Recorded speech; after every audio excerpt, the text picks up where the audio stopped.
les amis et bienvenue sur mon podcast.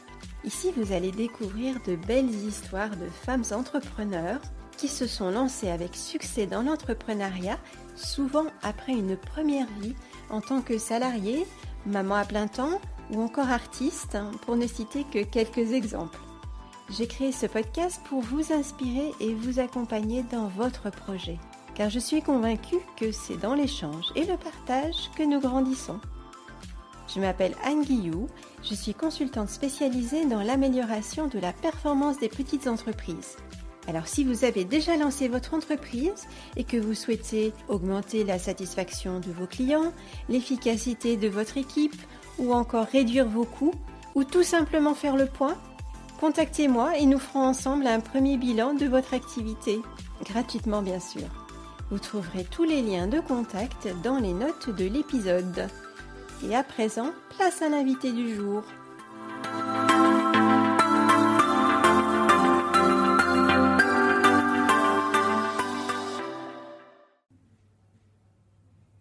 Bonjour Thuyann. Bonjour Anne. Merci d'avoir accepté mon invitation sur le podcast. Et je vais te demander, pour commencer, de te présenter en quelques mots. Alors, donc Thuyann, moi je suis facilitatrice et animatrice pour enfants et adolescents. J'ai démarré ce projet de cœur il y a un peu moins d'un an et je suis également maman de 2 enfants de Jade et Noah. Alors avant ce projet, tu as été salariée pendant pas mal d'années. Tu as travaillé dans plusieurs entreprises, en Belgique, en France je crois. Est-ce que tu pourrais nous retracer les grands points de ta carrière de salariée ? Oui, tout à fait. J'ai passé une 20aine d'années en tant que salariée, en voyageant de différentes sociétés en société. Et c'est vrai qu'après mes études d'ingénieur de gestion, j'ai démarré ma carrière dans le secteur financier, en tant qu'analyste financière. Puis j'ai voyagé dans le monde de la start-up.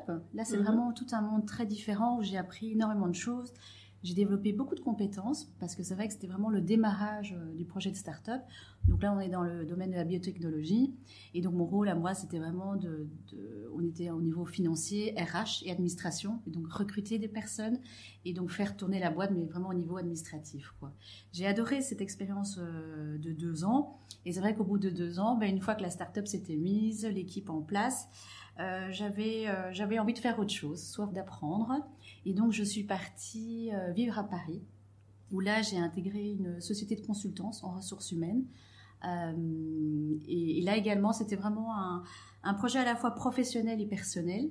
Personnel, parce que j'avais toujours voulu vivre à l'étranger. Vous allez me dire, Paris, la France, c'est à côté. Oui, c'est pas si loin. Mais... C'est pas si loin et pourtant c'est une culture, c'est des mentalités différentes. Ouais. Il fallait quand même s'adapter au niveau culture et mentalité, puis aussi mentalité de travail, la manière de travailler.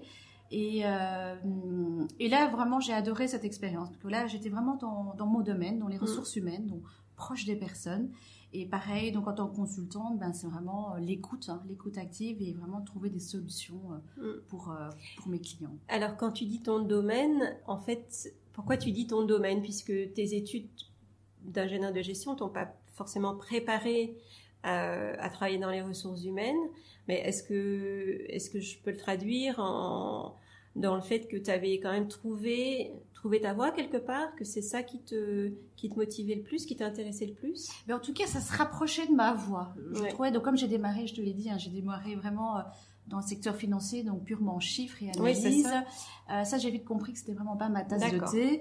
Moi, ce que j'aime, c'est vraiment les contacts humains, les discussions, les échanges, bâtir des projets avec des équipes, en fait. Et donc là, c'est vrai que je me suis retrouvée comme un poisson dans l'eau, en tout cas en tant que consultante. Donc tu t'es trouvée quelque part. Voilà, je me suis trouvée quelque part, oui. Et puis donc avec cette expérience, je voulais aussi le combiner au niveau personnel. C'est vrai que donc à l'époque où mon mari, lui, il est resté à Bruxelles pour travailler. Et voilà, on a essayé un peu de combiner des allers-retours Paris-Bruxelles.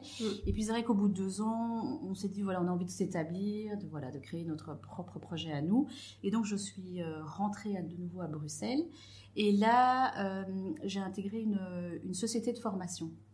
donc formation professionnelle pour adultes, où là j'ai commencé en tant que chef de projet, de développer des projets de formation donc chez les clients de la société. Et là, ce que j'ai vraiment aimé, parce que je suis restée vraiment une dizaine d'années donc dans le secteur de la formation, et ce que j'ai vraiment aimé, c'est d'être en contact vraiment avec des professionnels de la formation, donc des coachs, des consultants, des formateurs, des thèmes de formation qui sont vraiment super. Donc, les entreprises, ce qu'elles sont fans de commander aujourd'hui, c'est vraiment toutes des formations en soft skills. Donc, ce qu'on dit vraiment des compétences psychosociales, des habilités sociales, en fait. Ce qui est étonnant, parce qu'on pourrait se dire, c'est la base, mais donc vraiment les communications qui vont vent en poupe, c'est vraiment la communication, comment je développe l'empathie, comment je motive mes équipes. Et on se dit, c'est terrible, voilà. Oui, mais quelque part, tu dis, c'est la base, mais finalement, c'est pas du tout quelque chose qu'on apprend dans notre cursus scolaire ou universitaire, enfin, sauf si évidemment on se spécialise dans ce domaine-là. Mais c'est vrai qu'on est fort axé dans des compétences, ce qu'on appelle des hard skills, des compétences, le savoir-faire, et pas forcément le savoir-être. Oui, exactement. Et c'est vraiment, on était vraiment beaucoup dans les soft skills. Enfin, j'étais vraiment très étonnée. Et c'est vrai que on accompagne vraiment des personnes, tout type de personnes, mais vraiment beaucoup de personnes aussi à haut niveau de responsabilité sur vraiment les bases de la communication, par exemple. Et donc, du coup, une très très belle expérience. Et puis après, voilà, je suis passée donc manager, donc responsable de l'équipe de chefs de projet qui accompagne les clients dans le développement des projets de formation. Et à ce moment-là, en passant manager, là, j'ai suivi pas mal de formations, en fait. Et c'est vraiment que les formations, on se rend pas compte, mais c'est vraiment des beaux cadeaux qu'on s'offre, en fait. Et notamment une formation au coaching. Donc, à la base, c'était surtout pour acquérir des outils de management. Et très vite, j'ai compris qu'à travers cette formation de coaching, en fait, j'allais apprendre à me connaître, en fait. Et tout simplement à me redécouvrir. Et donc, dans ce cursus professionnel, ou cette première vie professionnelle, qu'est-ce que tu as le plus aimé? Qu'est-ce que tu as le plus... qu'est-ce que ça t'a appris, en fait, si tu fais le bilan de ces 20 années? Si je fais le bilan, moi, ce que j'ai beaucoup aimé dans chacune de ces expériences professionnelles, et je pense que chaque fois des points communs entre mes différentes expériences professionnelles, c'est vraiment l'accompagnement des personnes. Donc, tu vois, c'est vraiment de me dire... d'accompagner les personnes dans leurs difficultés, dans les projets, ou aussi de pouvoir les faire grandir, en fait. Ça, c'est vraiment une première chose. J'aime beaucoup être en contact avec les personnes tout court. Donc, c'est vraiment cette connexion humaine, cette relation aux autres. Et alors, quelque chose que je retiens aussi, ce que j'ai appris, c'est le dépassement de soi. Donc, j'ai une capacité comme ça à pouvoir apprendre de nouvelles choses, et cette soif, en fait, chaque fois de nouveauté, en fait. Qui m'ont vraiment animée toutes ces années et qui continuent de m'animer aujourd'hui. En fait. Et ça explique aussi peut-être le fait que tu aies justement eu le besoin de changer d'entreprise régulièrement. Enfin, dès que tu sentais que tu avais fait un peu le tour des choses, aller au challenge suivant et continuer à apprendre. Quelque part, c'est un esprit d'entrepreneur déjà à ce moment-là, non? Mais j'étais pas encore, tu vois, je n'en étais pas consciente. Je pense que je faisais beaucoup d'intrapreneuriat, donc à l'intérieur des entreprises pour lesquelles j'ai travaillé. Mais c'est vrai que j'ai pas pris conscience à ce moment-là que c'était en fait déjà un mindset d'entrepreneur que je développais. C'était vraiment plus cette soif de nouveauté. Et donc, tu es revenue à Bruxelles, tu nous as parlé de cette expérience dans cette société de formation. Là, tu as aussi eu tes enfants à ce moment-là, je crois. Tu es devenue maman. Oui, je suis devenue maman à ce moment-là. Et là, c'est vrai que les priorités, elles changent un peu. Bien sûr. Donc, on se dit pas, quel est le prochain challenge professionnel que je vais entreprendre. On se dit, peut-être que c'est un bon moment pour se poser aussi. Et du coup, c'est vrai que j'ai découvert le rôle, le métier de maman à ce moment-là. Donc, j'ai eu mon premier enfant, donc Jade, et puis 2 ans et demi après, le deuxième, Noah. Et c'est vrai que quand on devient maman, c'est pas spécialement quelque chose de inné, en tout cas pour ma part. C'est un rôle en tout cas que j'ai appris à prendre. Et aussi, à travers ce rôle, on continue son questionnement sur son petit chemin de vie aussi. Et donc là, on combine pas seulement moi en tant que professionnelle, mais il y a moi en tant que professionnelle et puis moi en tant que maman aussi. Et donc 2 chemins en parallèle. qui vous pousse à vous poser quand même certaines questions en tout cas. Oui, ça me fait penser à une interview que j'ai faite il y a quelque temps, que j'ai publiée sur le podcast, d'une personne qui s'occupe justement d'accompagner les mamans ou les couples et les enfants donc dans la périnatalité, et qui disait la naissance d'un enfant, c'est aussi la naissance d'une maman. Et ça, c'est quelque chose qu'on oublie parfois, parce qu'on est vraiment très focus sur l'enfant, mais finalement, c'est une transformation aussi, c'est un apprentissage pour la maman. Ça me fait Oui, mais c'est beau ce que tu viens de dire. Oui, c'est vraiment beau ce que tu me dis là. C'est vrai que la naissance d'un enfant, c'est aussi la naissance d'une maman. Oui. Oui. On n'en est pas conscient. Non, on n'en est pas conscient, et on n'a pas toujours les clés pour l'intégrer de la bonne façon, en fait. C'est parfois une découverte, parfois un petit peu chaotique au début. Et pour situer au niveau temporel, on est en quelle année, la naissance de tes enfants? Alors, 2012 pour Jade et 2015 pour moi. D'accord. Ok, et on en vient donc à la crise sanitaire qui a été pour toi un tournant et peut-être quelque part une opportunité. Oui, c'est vrai que la crise sanitaire, quand j'y repense, je souris énormément parce que effectivement pour moi cette crise sanitaire ça a été une réelle opportunité et aussi une révélation dans ma vie. Alors il faut savoir quand même qu'au tout début c'était pas comme ça que j'avais vu la crise sanitaire. J'avais pas vu du tout comme une opportunité.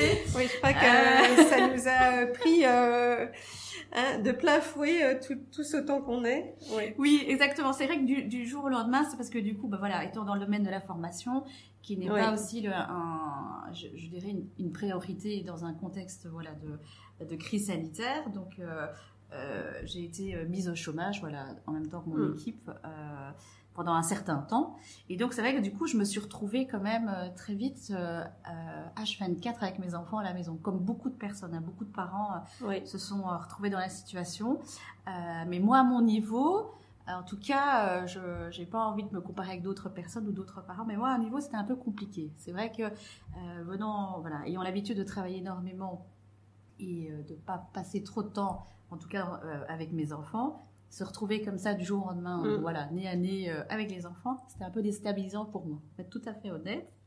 Et c'est vrai que dans un premier temps, c'était compliqué, donc il fallait quand même accepter la situation, accepter d'avoir été mise au chômage aussi. Pour moi, ça a été un peu... ça a été un choc. Ça a été un peu un choc. Et puis, de se dire, j'ai mes enfants à la maison, donc je vais devoir jouer à l'institutrice, chose que, a priori, je ne savais pas faire. Et donc, on se découvre des talents quand on est parent. Ça, c'est aussi la bonne nouvelle. Et je me suis très vite reprise en main quand même pour ne pas sombrer dans une déprime ou dans un stress total et de me dire, Tuan, tu as la situation elle est telle qu'elle est. Donc tu es à la maison, tu ne travailles pas et tu es avec les enfants. Deux possibilités. Soit tu décides de râler, de voir que le côté négatif des choses. De te poser en victime. De te positionner en victime, ce qui est très facile à faire en soi. Ou alors tu te dis, la vie t'offre l'occasion de passer plus de temps avec tes enfants et d'apprendre à les connaître en fait. Et j'ai décidé de choisir le chemin B.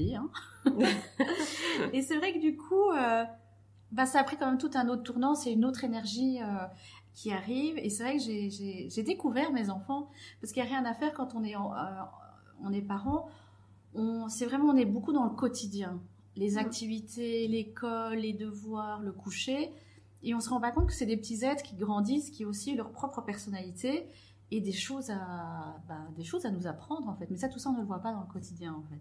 Et du coup, oui, effectivement, j'ai joué à l'institutrice, parce que il y avait quand même toute une série de devoirs, mais à côté de ça, j'avais envie de leur proposer autre chose et de faire autre chose avec eux. Et c'est vrai qu'en étant dans le domaine de la formation, et en côtoyant beaucoup de professionnels, des coachs, des formateurs, après je me suis aussi approprié les différentes activités que je proposais à mes clients à l'époque. Et je me suis dit, tiens, je vais les customiser, ces petites activités, et les proposer à mes enfants. Et donc, du coup, c'est plutôt une approche ludique, on va jouer ensemble. On va passer du temps en jouant ensemble. Et c'était des belles découvertes sur mes enfants. Vraiment, je me suis dit, waouh, il y a quand même vraiment de belles choses derrière ces deux petits loulous. Et aussi, en même temps, déjà des premiers signes je dirais, comment dire, des petites habitudes, j'ai pas envie de dire des mauvaises habitudes, mais en tout cas des habitudes qu'on le retrouve en société. J'avais l'habitude de voir chez une collègue, un collègue, et je me suis dit, oui, déjà si jeune, déjà de développer certains mindsets ou certains types de comportements. Et par exemple par exemple, typiquement, je reposais beaucoup des jeux de collaboration, de co-création. Et on va retrouver très souvent celui, mon fils, lui, par exemple, il a une idée précise dans la tête, et donc c'est comme ça qu'il veut que ce soit fait. Et donc, du coup, pas question, d'être ouvert aux idées des autres. Okay. Et ma fille, elle va prendre le leadership. Non, mais moi, c'est comme ça que je veux le faire, et tout. Et donc, du coup, ils ont commencé à râler, chacun s'est mis de son côté, et puis on commence à se disputer, typiquement. Ouais. Chose qu'on voit aussi en entreprise. Oui, quoi. Tout à fait. Voilà, et voilà, c'est des signes. Ou alors, aussi, quand l'un dit à l'autre une petite phrase blessante, et que il ne sait pas comment réagir, et donc il y a différentes manières de réagir quand on reçoit une parole blessante. Et quand j'ai vu cette capacité à pas pouvoir répondre, je me suis dit non, je pense qu'il y a quelque chose à faire. En tout cas, il y a quelque chose à travailler, en tout cas avec les enfants. Oui, donc tu identifiais des biais qu'on a en tant qu'adulte quand tu parles de gestion d'équipe ou de conflit, gestion de conflit. Mais oui. Déjà, donc tes enfants avaient 4 et 6 ans, oui, voilà. C'est ça, oui, c'est ça, oui. Oui, donc très très jeunes. C'est quand même étonnant que déjà si jeune, on se met dans ces états d'esprit parce que c'est quelque chose qu'on apprend finalement de la société, des relations qu'on a avec les autres, et on intègre ça tellement jeune. Et c'est vrai qu'à la fois tu dis étonnant, je suis d'accord, étonnant et non, parce qu'en fait c'est vrai que les enfants, ce n'est jamais qu'un reflet de miroir des adultes qui les entourent en fait. Donc en fait ils grandissent parce qu'ils voient dans leur quotidien. Oui, donc ils s'imprègnent de ces attitudes. Mais oui, voilà, je pense pas qu'ils les aient créés, c'est ce qu'ils voient à la maison, à l'école, dans les activités extrascolaires. Et donc, moi j'ai l'habitude d'interviewer des femmes entrepreneurs qui ont des projets de cœur, des projets de passion, et donc c'est ton cas aujourd'hui. Et c'est non seulement un projet de cœur, mais tu en as fait un projet de famille presque.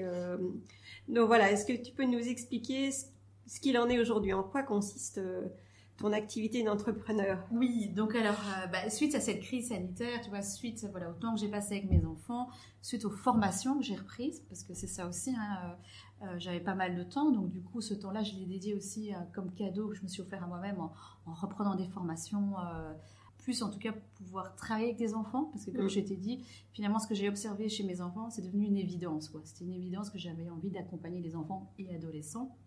Et donc, ce que j'ai fait, c'est que donc en 2020, j'ai commencé à acheminer le projet, en tout cas le penser dans ma tête, et la concrétisation est venue vraiment mai de l'année passée, mai 2021, où j'ai créé Bubble Pop. Donc ça, c'est mon concept, où j'accompagne en fait les enfants et adolescents à prendre conscience vraiment des ressources internes, du potentiel dont ils ont, vraiment pour les aider dans leur vie et de construire leur propre chemin, en fait. Oui, donc, c'est pas une approche thérapeutique de travailler sur des problématiques psychologiques, mais c'est vraiment un axe de développement personnel que tu veux travailler avec les enfants. Oui, voilà, c'est tout à fait ça. C'est vraiment, tu as bien mis le mot dessus, c'est vraiment un axe de développement personnel, et avec des outils que je voudrais vraiment leur transmettre, partager avec eux, et qui se disent, c'est un peu, tu sais, comme un sac à dos, parce que c'est ce que c'est un de mes enfants qui m'avait proposé. Tiens, c'est comme un sac à dos Bubble Pop, maman. C'est ça, et les enfants, ils piochent dans les outils. Et puis dès qu'ils ressentent, tiens, ça, c'est un outil, je vais l'utiliser pour, gérer cette petite difficulté-là, ou cette situation problématique, je le prends. J'ai dit, oui, exactement, mon chéri. Il faut le voir comme un sac à dos de la vie, quoi. Ouais. Et c'est vraiment comme ça que je le vois. Et c'est vrai qu'on me demande souvent en Bubble Pop, d'où est venue cette idée. Et c'est tout simple, donc c'est vraiment un jour assise dans mon jardin, je regarde mes enfants jouer avec des bulles de savon, un truc un peu classique, et je vois ces belles bulles de savon qui se forment, qui ont des formes, des couleurs différentes et qui suivent des trajectoires différentes. Et je me dis, en fait, les enfants, c'est un peu la même chose, quoi. Les enfants, ils ont chacun leur personnalité, ils sont différents, ils vont prendre des trajectoires de vie différentes.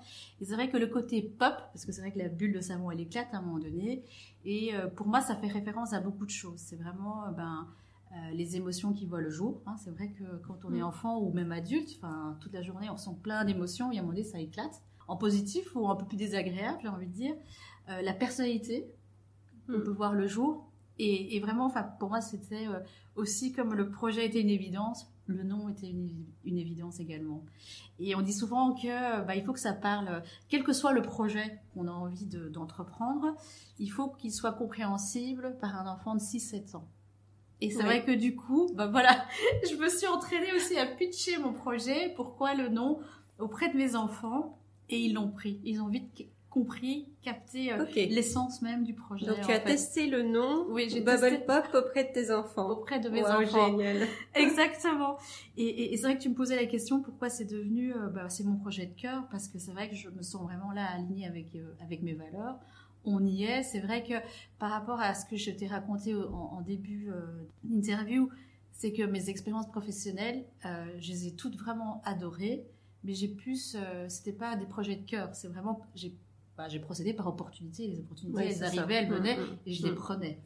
Ici, c'est vraiment, il y a vraiment une réflexion derrière, et de me dire, mais je veux trouver ma place, et je suis à ma place aujourd'hui, en fait.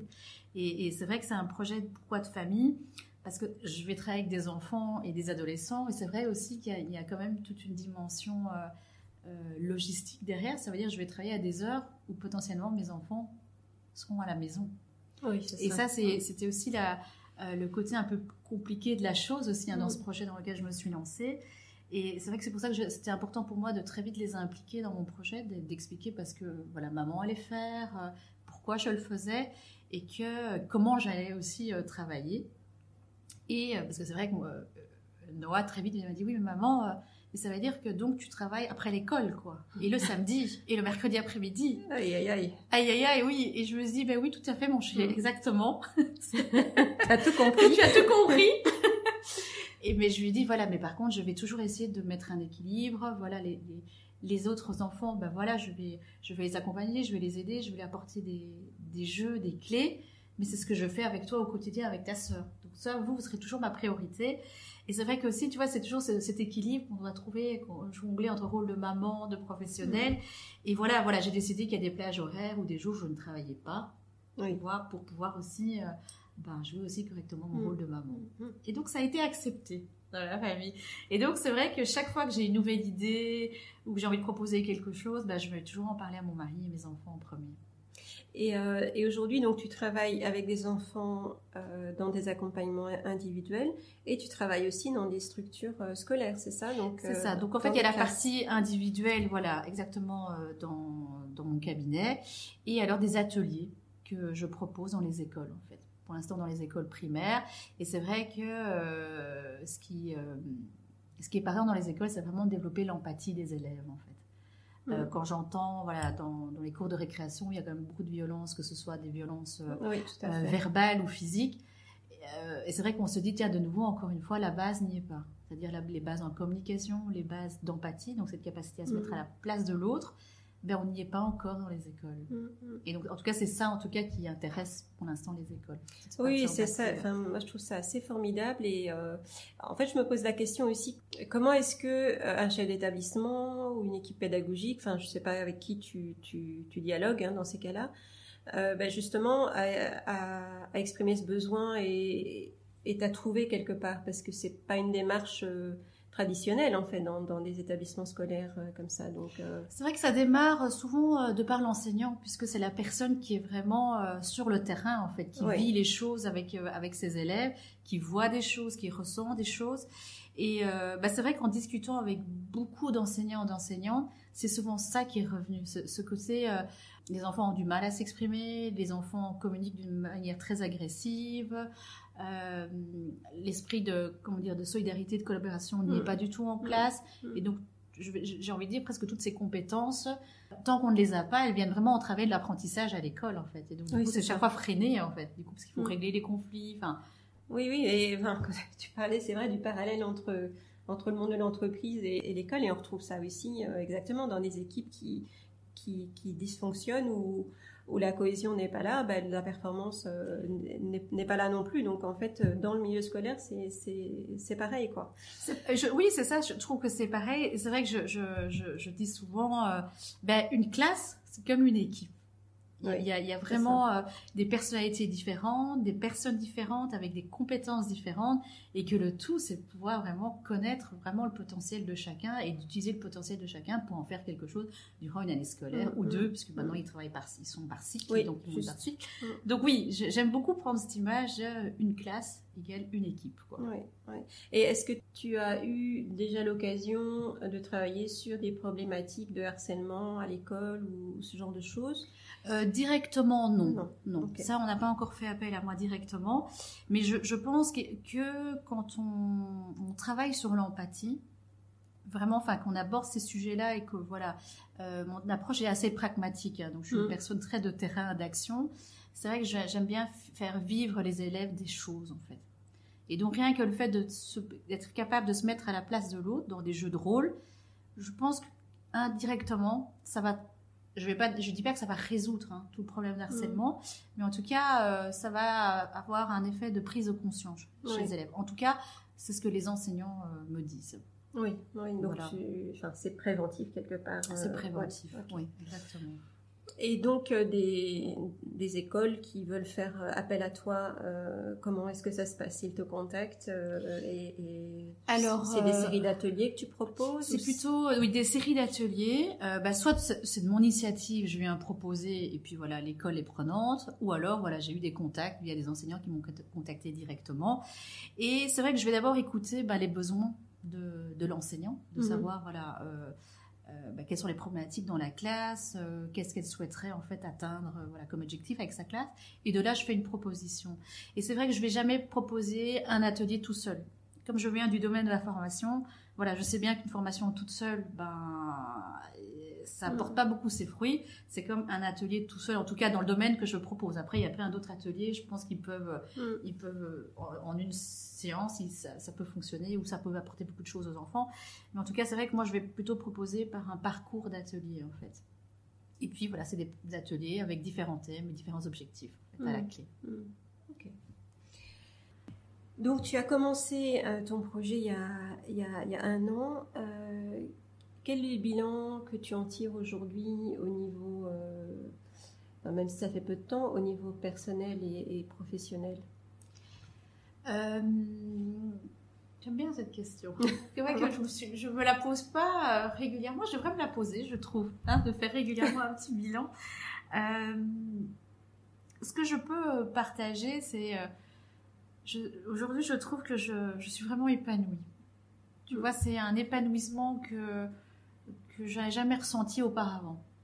Avant, c'est plutôt des satisfactions, donc très satisfaite d'avoir obtenu des résultats. Ici, on n'est pas dans la satisfaction d'avoir atteint quelque chose, parce que je ne sais même pas quel est l'objectif, j'ai même pas d'objectif, je ne suis même pas fixé d'objectif en tant que tel, mais c'est vraiment un épanouissement. Je me sens, tu sais, sereine déjà. C'est rare, on pourrait dire, voilà, en tant qu'entrepreneur, on peut se poser des millions de questions, on peut être inquiet par rapport à plein de choses. Mais moi, c'est vrai que je me sens très sereine, en fait. Très sereine. Je suis à ma place.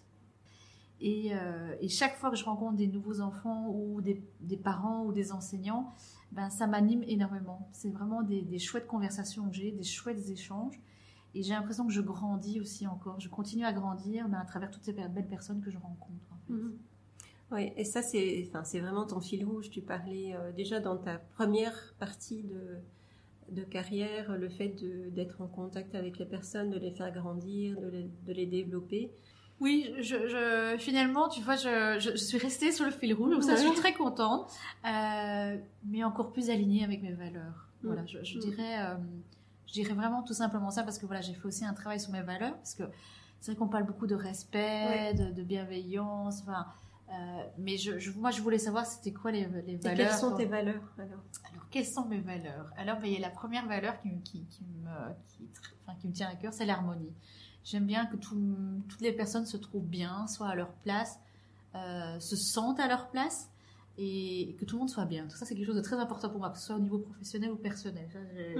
L'harmonie, la connexion. Donc, les connexions que je peux établir les uns avec les autres ou entre les personnes. Il y a vraiment le dépassement de soi, j'en avais déjà parlé, mais elle reste. Et le dépassement de soi, ça peut être pour moi, mais aussi pour les personnes qui m'entourent, en fait. Ça, je trouve ça super important. Et alors j'en ai encore deux. C'est l'empathie. L'empathie pour moi est une valeur, je crois qu'elle est ancrée en moi, elle est là et voilà, j'ai vraiment envie de la partager. Et alors la toute dernière, c'est une qui me tient à cœur et je pense aussi qui me donne de l'énergie au quotidien, c'est vraiment la confiance. La confiance que j'ai en moi, la confiance que j'ai par rapport aux autres et la confiance en la vie. Je crois que surtout dans ce contexte actuel, si on n'a pas confiance en la vie, c'est un peu compliqué d'avancer. Oui, mais en tout cas pour moi. Oui. Voilà. Oui.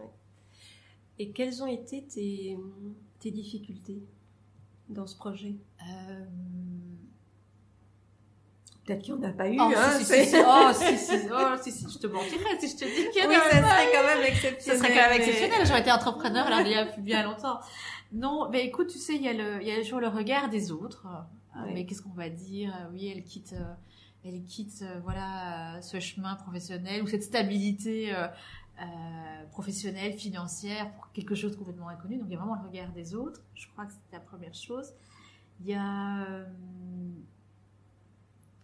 aussi la peur pour moi en cas de m'exposer, de me montrer. C'est vrai que j'ai toujours été quelqu'un de l'ombre quelque part et ça me convenait très très bien, même si voilà j'ai occupé des très très chouettes postes. Oui, parce que tu as été manager.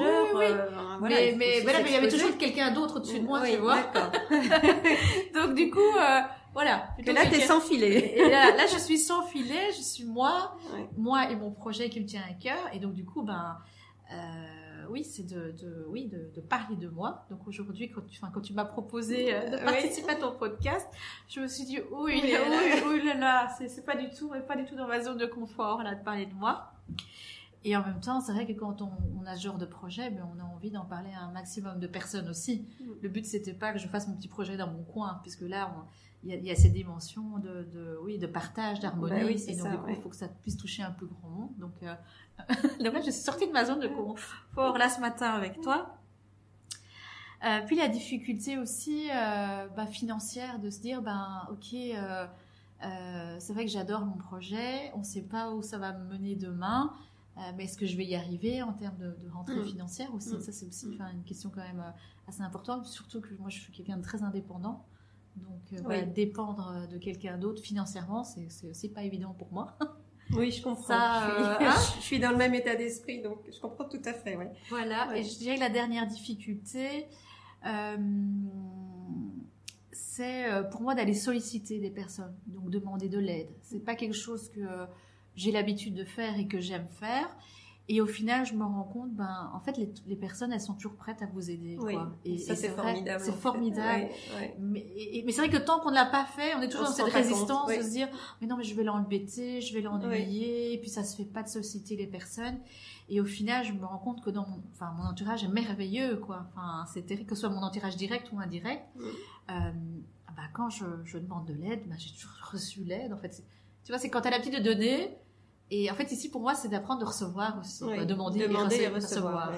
Et c'est beau, en fait. Oui. Très, très beau. Quoi. Et tes clients aujourd'hui, tu les as surtout par le bouche à oreille, je crois que tu m'as dit. Oui, exactement. C'est un premier parent qui m'a fait confiance ou un premier enseignante qui m'a fait confiance. Et puis après, c'est vrai que du coup, on est beaucoup dans le bouche à oreille. Ouais. Est-ce que tu as fait déjà de la prospection directe ? C'est-à-dire aller vraiment démarcher des établissements scolaires Oui, mais chaque fois via. Donc, c'est-à-dire que j'ai dans mon réseau direct des personnes, des très belles personnes qui me disent « Mais tiens, va contacter cette école, viens, propose ça. » Et donc, du coup, c'est comme ça que je me dis « je prends mon téléphone ou mon ordinateur et puis je vais contacter les personnes, mais toujours par le biais de quelqu'un. » Oui, c'est vrai que la prospection dure et simple, non, pas encore. Pas encore. Après, j'imagine qu'en tant qu'entrepreneur qui démarre, évidemment, je pense que cette phase de prospection, elle est un peu inévitable, quoi. Oui, c'est ça, exactement. Et je crois que ça retient beaucoup d'entrepreneurs. C'est pas évident de s'exposer quelque part, de se vendre, comme on dit. C'est un pas à franchir. Oui, c'est un pas à franchir parce que après, ça dépend des personnes, je crois. Mais moi, il y a toujours ce côté. Je n'aime pas ennuyer, quoi. Tu vois, si je vais en prospection, c'est dire que j'ai quelque chose à proposer et que peut-être que la personne n'est même pas en demande, tu vois, et c'est ça qui m'embête un peu dans la situation. Par contre, c'est vrai que là où je suis très à l'aise, c'est que quand quelqu'un a une problématique et vient chez moi, tu vois, ça c'est mon rôle de consultante, hein, quelque part qui revient. Je suis très à l'écoute, j'ai bien identifié, bien compris le besoin et je peux apporter une réponse. Oui, je comprends tout à fait. Ouais, oui, après il faut vraiment se mettre dans l'état d'esprit que tu as une solution à proposer et donc tu es là pour aider. Après la personne choisit d'accepter ton aide ou pas. Hein, c'est ça de vendre aussi dans ton cas. Donc, oui, mais bon, c'est un déclic qu'il faut faire dans sa tête qui n'est pas toujours facile. Est-ce qu'on t'a donné des conseils en fait quand tu as commencé, des bons conseils, des mauvais conseils Écoute, j'ai reçu beaucoup de conseils et après j'ai appris aussi à faire la part des choses, tout à fait. Et j'en retiens vraiment deux quoi qui m'aident vraiment au quotidien. Le premier, c'est vraiment de suivre mon intuition. Je pense que c'est important en fait, de suivre son intuition. Enfin, on se connaît soi-même et si on sent que les choses sont justes, c'est qu'elles sont justes. En fait. Ça, c'est le premier. Et le deuxième, mais ça, c'est une formation que j'avais suivie où le formateur disait quand on se lance, ou peu importe dans quel niveau de vie on est, on accorde beaucoup d'importance au regard des autres en fait. Et ce que ce formateur disait, c'est que les gens aiment beaucoup donner leur avis, faire des commentaires, donner leur feedback. Et lui, ce qu'il proposait, c'est de se dire, voilà, quand vous recevez un retour ou un feedback d'une personne, posez-vous toujours les deux questions. Est-ce que ce feedback, il est pertinent et est-ce qu'il est bienveillant ? Au départ, je ne comprenais pas trop, mais après, c'est vrai qu'il a développé et là, c'est vraiment révélateur, je trouve. Pertinent, c'est parce que c'est très souvent les gens, enfin moi j'ai remarqué en tout cas que les gens qui vous donnent des conseils, souvent des gens qui n'ont pas vécu la situation. Donc c'est-à-dire que ce sont des non-entrepreneurs qui vont donner des conseils à des entrepreneurs ou des gens qui se lancent. Et donc la pertinence, c'est de se dire si cette personne n'est pas entrepreneur et qu'elle me donne des conseils, je vais peut-être pas le prendre en fait, puisqu'elle ne l'a pas vécu. Oui. Hein, c'est pas la même chose que c'est un autre entrepreneur qui donne conseil à un entrepreneur. Et le deuxième, c'est est-ce que le feedback est bienveillant ? C'est de se poser la question de se dire, la personne, si elle me dit ça, est-ce qu'elle me veut vraiment du bien en me le disant ou elle cherche à me nuire ou à me faire douter ? Parce que c'est vrai que quand on est entrepreneur, on se pose énormément de questions et on doute énormément en fait. Et moi, c'est vrai que c'est vraiment ce conseil-là, je le retiens souvent. Et du coup, tu sais, ça donne un autre positionnement par rapport aux gens qui viendraient me donner des conseils alors que j'ai pas demandé de conseils. Oui, donc tu as un filtre quelque part qui te permet un peu d'évaluer, je prends ou je prends pas. Oui, et ça me permet d'avancer parce que c'est vrai que sinon, c'est vrai que si on prend tous les retours, tous les feedbacks, et très vite on va s'arrêter. Alors on peut tous s'arrêter. J'arrête le projet. On sait plus par où aller, par quoi commencer. Oui. Puis aussi les personnes donnent dans beaucoup de cas des conseils par rapport à leur propre expérience et leur propre personnalité aussi. Donc qui est quelque part biaisée. Donc faire la part des choses, c'est important. Je ne sais pas si tu veux le partager. Tu m'avais parlé d'un rêve dans le monde Bubble Pop que tu aimerais bien réaliser. À terme on ne sait pas. C'est vrai que le rêve, qu'en tout cas je m'autorise à rêver, c'est important de rêver. C'est important de rêver. Je me le répète tous les jours et je le dis à mes enfants. Et puis je le dis aux enfants que j'accompagne, donc il faut vraiment s'autoriser à rêver, c'est important. Et nous le disons à nos auditrices et nos auditeurs, c'est important de rêver. C'est important de rêver. C'est vrai qu'au niveau professionnel avec Bubble Pop, moi mon rêve en tout cas, ce serait de créer la Bubble Pop Academy, donc en tout cas faire grandir le concept et vraiment de travailler vraiment avec des professionnels, qui partagent les mêmes valeurs que moi et qui ont envie, qui ont cette mission et cette envie vraiment de se transmettre finalement, partager, transmettre, faire grandir les enfants et les adolescents en fait. Voilà, ça serait mon rêve. Puis pour aider le plus d'enfants et d'adolescents possible. Oui. Je pense en plus que les enfants d'aujourd'hui c'était pas les enfants d'hier. En tout cas, voilà, les enfants que moi je rencontre et que j'accompagne ne me ressemblent pas du tout comme moi j'étais enfant.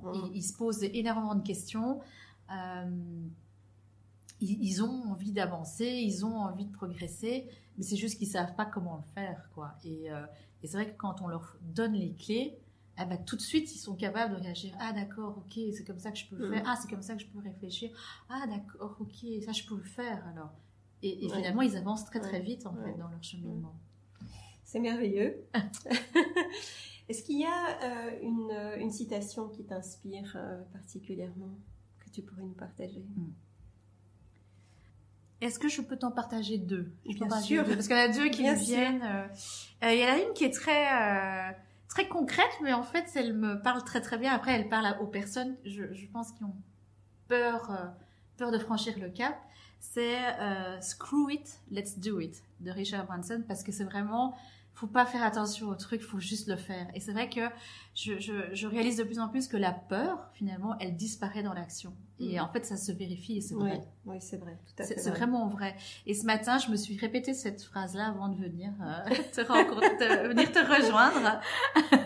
Et la deuxième, elle est un peu plus philosophique, mais je l'aime énormément parce qu'en plus, je l'ai découverte très très jeune. C'est une de Gandhi, c'est Be the change you want to see in the world, qui me parle énormément, qui résonne énormément en moi. Parce que tu vois, on parle tout le temps de changement, on veut que les choses changent, mais pour que les choses puissent changer, il faut peut-être que nous, on incarne peut-être nous-mêmes déjà le changement. Que chacun soit acteur du changement. Oui, tout à fait. Et pas dans la passivité ou la réactivité, en fait. C'est beau. Ça va nous donner à réfléchir. Pour terminer, est-ce que tu as des conseils? Il y a beaucoup de femmes qui nous écoutent et des mamans. On a parlé des relations que tu as avec tes enfants. Chez les mamans, il y a quand même très souvent une culpabilité qui vit, surtout quand on se lance dans un projet où il y a une incertitude. Quand on est salarié, c'est vrai qu'il y a plus ou moins réel, il y a un certain sentiment de stabilité. Si on est malade, on a un congé maladie. Quand on devient maman, on a le congé de maternité, etc. Quand on est entrepreneur, c'est quand même plus incertain. Est-ce que tu aurais des conseils ou un conseil à donner à des mamans comme ça qui sont dans cet état d'esprit de j'y vais pas, ou j'y suis allée, mais je me sens quand même au quotidien un peu déchirée entre mes enfants, ma vie de famille et mon projet qui me tient à cœur?